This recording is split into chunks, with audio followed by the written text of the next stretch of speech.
a decapitated saint, and a talking head. When the Vikings were raiding England in the 9th century, a saint named Edmund turned himself over to the invaders rather than have his people overrun, according to Ælfric of Eynshama's Lives of the Saints. Ælfric was an English abbot who wrote hagiographies, homilies, and biblical commentaries in the 10th and 11th centuries. Edmund tried to convert the Viking invaders, and in response they tortured and beheaded him, throwing his head into the forest. Contemporary Christian burial customs dictated the head must be buried with the body for sake of wholeness, anticipating the resurrection of the dead at the Last Judgment. A witness who had seen the beheading had an idea where to look, so a search party travelled to the woods, calling out for Edmund, eventually hearing the head itself respond, "Here, here, here." They find Edmund's head, which was speaking to them, miraculously being guarded by a wolf, which kept the carrion animals at bay. After the head was recovered, Edmund was given a martyr's burial.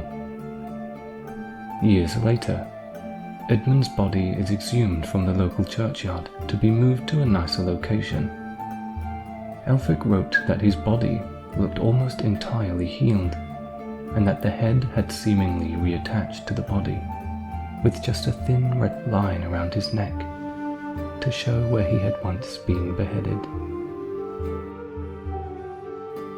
A forgotten saint haunts a blacksmith's dreams. Ælfric wrote of another saint, Swithin, whose gravesite had been forgotten by his community. To ensure of his veneration and remembrance, Swithin first appeared in a vision to a local blacksmith, telling him where to find Swithin's grave, and how to know it's his.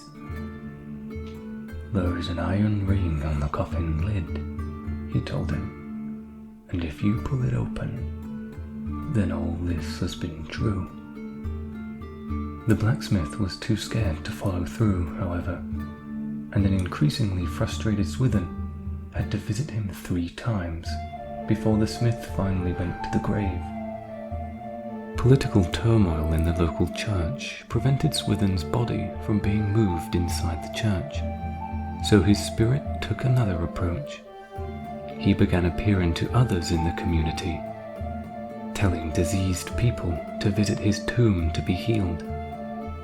Eventually, the king notices the healings and tells the bishop to put Swithin's body back within the church.